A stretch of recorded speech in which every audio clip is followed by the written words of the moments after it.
Bab 5844, Perlakukan kematian sebagai rumah. Qin Chen tersenyum dan berkata, Raja Tianbei Senior. Jangan repot-repot. Klon nenek moyang masyarakat naga hitam sebenarnya telah tiba di kota Nanyuan belum lama ini dan telah dihancurkan oleh kaisar ini. Tidak ada seorang pun yang tersisa di Nanyuan kota untuk saat ini.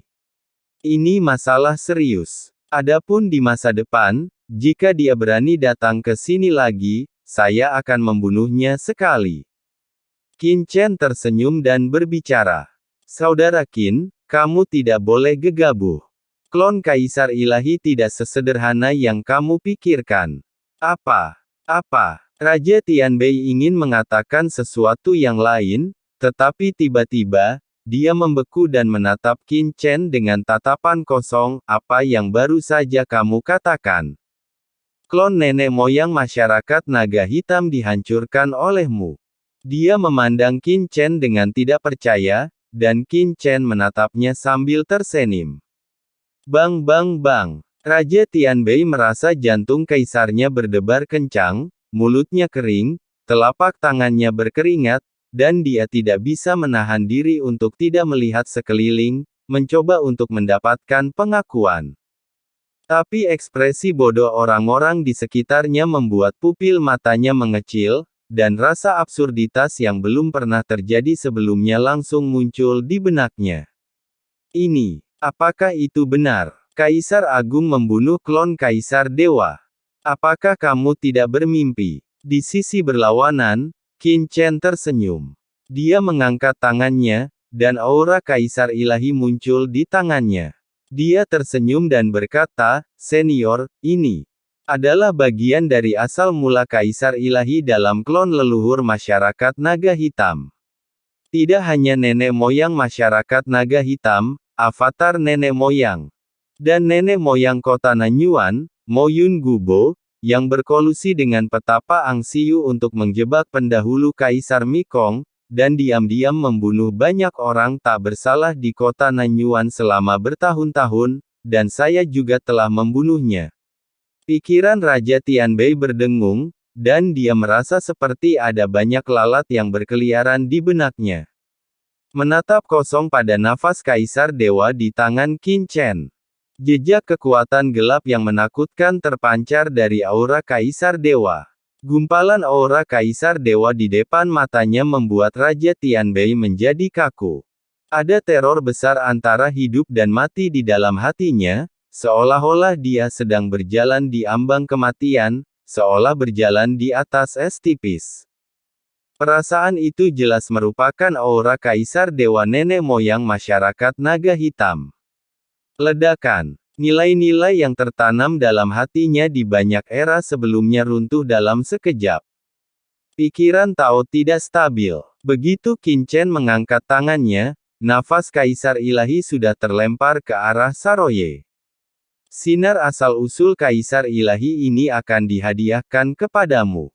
Terima kasih Tuan. Mata Yerosa bersinar, dan tanpa sadar dia membuka mulutnya lebar-lebar.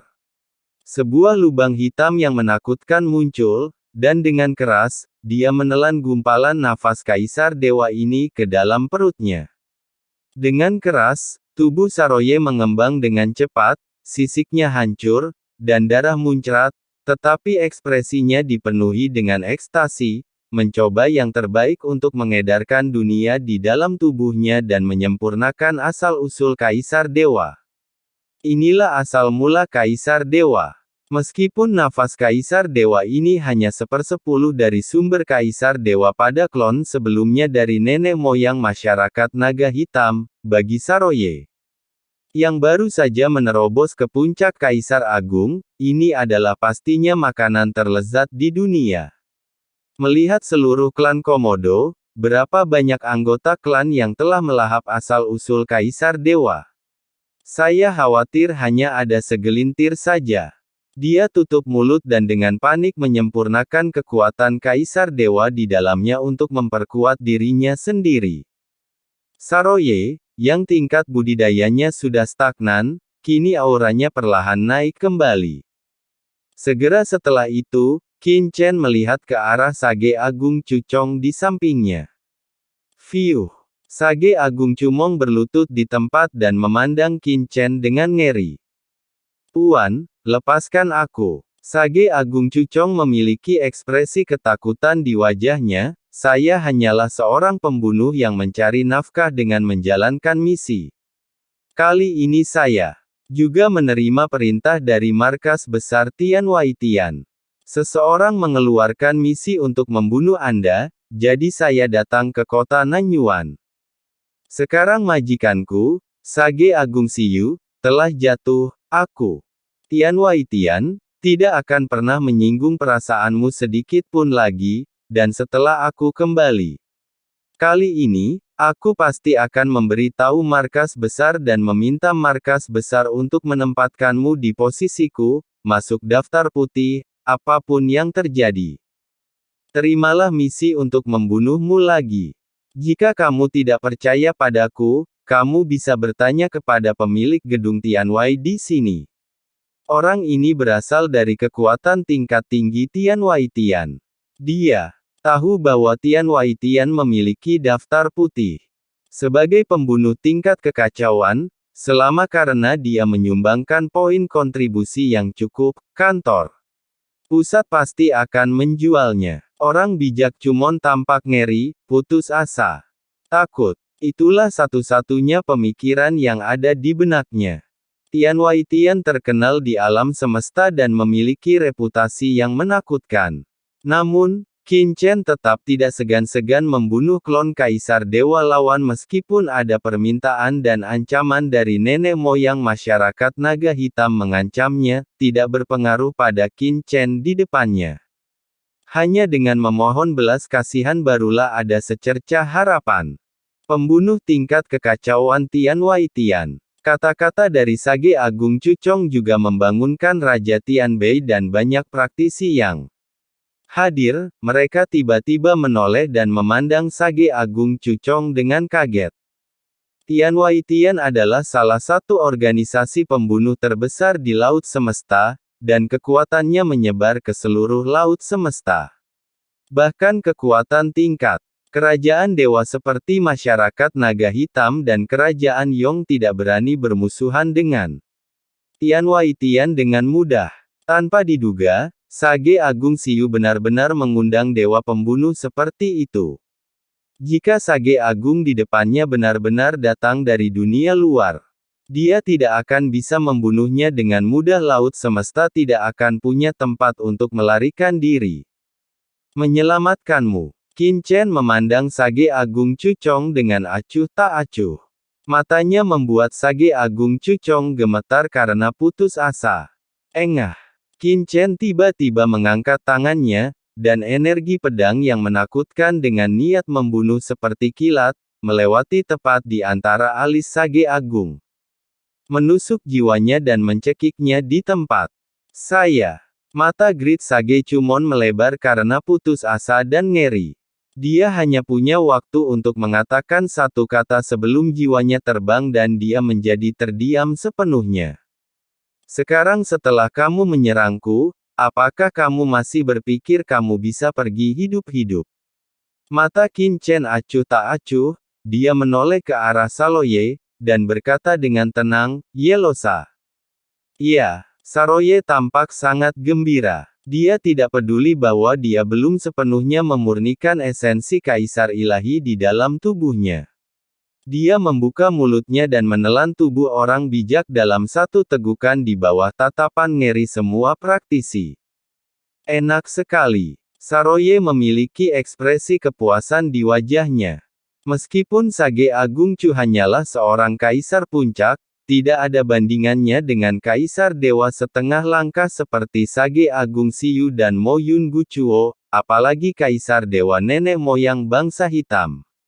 Masyarakat naga sumbernya sebanding, tapi kaki nyamuk adalah daging, bukan daging, jadi tidak bisa disia-siakan. Selain itu, saat makan juga harus mencampurkan daging dan sayuran. Bang, bang, bang. Apa yang Saroye makan sangat harum sehingga semua praktisi di sekitarnya bergidik dan merasa berbulu di sekujur tubuh mereka. Saudara Qin, kamu Raja Tianbei awalnya ingin menghalangi Qin Chen, tetapi melihat situasinya, dia tersenyum pahit dan tidak bisa mengucapkan sepatah. Di bawah pengawasan semua orang, Qin Chen melangkah ke depan Master Gedung Tianwei. Semua praktisi lain di sekitar Yuexin sangat ketakutan sehingga mereka mundur dengan liar. Mereka menjauh dan memandang Yuexin dengan ketakutan. Bahkan orang bijak Agung Cuji terbunuh, jadi Yuexin, penguasa gedung Tianwei dari Sekte Tianwei Tianxia, mungkin juga dalam bahaya. Di bawah tatapan semua orang, Cheng Xin tampak ketakutan, tetapi dia menahan tekanan Qin Chen. Dia tidak berlutut seperti orang bijak Chu Chang. Sebaliknya, dia mengertakkan gigi, mengangkat kepalanya dengan susah payah, menatap Qin Chen. Seolah-olah dia sudah mati, dan berkata, Tuan Qin. Meskipun Sage Agung Chuchong adalah pembunuh tingkat kekacauan di Tianwei Tian kami, dia menerima tugas untuk membunuh Anda. Masuk akal jika pembunuhan itu gagal dan dia dibunuh oleh Anda. Saya, Tianwei Tian, tidak akan pernah membalas dendam padamu, Tuan, untuk ini. Tapi saya, Yuxin, hanyalah pemilik cabang gedung Tianwei di kota Nanyuan. Saya hanya bertanggung jawab atas beberapa urusan bisnis di dekat kota Nanyuan. Masalah pembunuhan kecil tidak ada hubungannya dengan serangan Sage Agung Cukun. Kali ini, Tuan Qin, jika Anda membunuh saya benar-benar jahat terhadap langit dan bumi saya, mohon pikirkan lagi, Tuan Qin.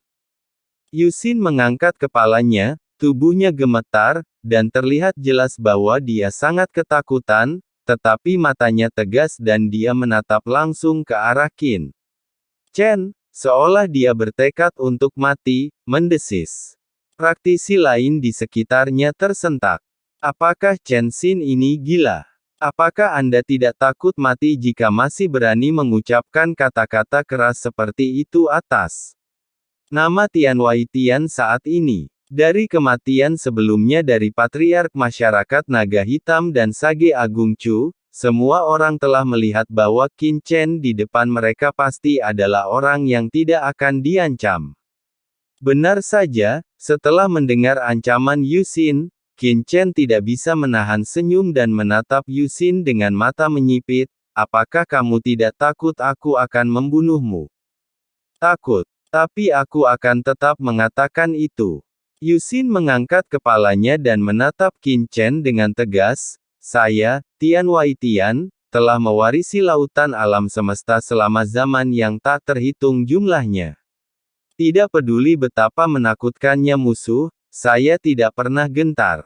Yuxin pergi untuk mati dengan ekspresi murah hati di wajahnya dan berkata dengan arogan, meskipun kultivasi saya tidak sebaik orang bijak Cukuang, saya ingin memberitahu Anda bahwa meskipun ada orang di dunia kita yang serakah terhadap hidup dan takut mati, ada juga orang yang acuh tak acuh terhadap hidup dan mati. Jika kamu tidak membunuhku, maka dendam antara kamu dan Sage Agung Chu hanyalah sebuah misi akan menghilang. Tetapi jika kamu berani membunuhku hari ini, kamu sepenuhnya adalah musuh Tianwei Tian. Meskipun aku mati demi kebenaran Tianwei Tian, dan aku pantas mati. Saya harap Anda berpikir dua kali. Apakah Anda ingin mengubah perang dengan saya, Tianwei Tian, menjadi persahabatan, atau apakah Anda ingin melawan saya, Tianwei Tian, sampai mati? Itu semua tergantung pada pikiran Anda, Tuan. Yuxin mengangkat kepalanya dan mengangkat lehernya tinggi-tinggi ke arah Qin Chen, memandang rendah kematian. Menarik, menarik. Qin Chen memandang Yuxin dan tiba-tiba tertawa. Tawa itu bergemuruh dan bergema di seluruh dunia. Saya tidak menyangka ada orang di dunia luar yang tidak takut mati. Mereka layak menjadi organisasi. Pembunuh nomor satu di alam semesta. Saya mengagumi mereka. Qin Chen menatap Yusin dan mencibir, seperti yang Anda katakan, satu kode adalah kode lain. Demi pengetahuan Anda sebelumnya, saya tidak akan membunuh Anda hari ini, atau bahkan mengusir Anda. Tetapi jika Tian Wei Tian berani tidak sopan kepada aku lagi, jangan salahkan aku karena bersikap kasar, keluarlah. Qin Chen melambaikan tangannya, dan Yusin segera dibuang. Darah berceceran di sekujur tubuhnya. Dia setengah berlutut di kehampaan, dan ketika dia membuka mulutnya, seteguk darah muncrat. Dia berdiri, menyeka darah dari sudut mulutnya dengan kuat, menatap Qin Chen dengan mata nakal, dan berkata, "Terima kasih karena tidak membunuhku. Mohon izinkan aku pergi." Setelah itu, dia membawa kepala pelayan di sampingnya dan menyapu menuju gedung Tianwei dan menghilang. Yuxin ini benar-benar selamat. Semua orang melihat pemandangan ini dengan tidak percaya, terkejut dengan keberanian Yuan Xin dan kagum dengan keberuntungannya. Di sampingnya, Raja Beitian tidak bisa menahan nafas lega.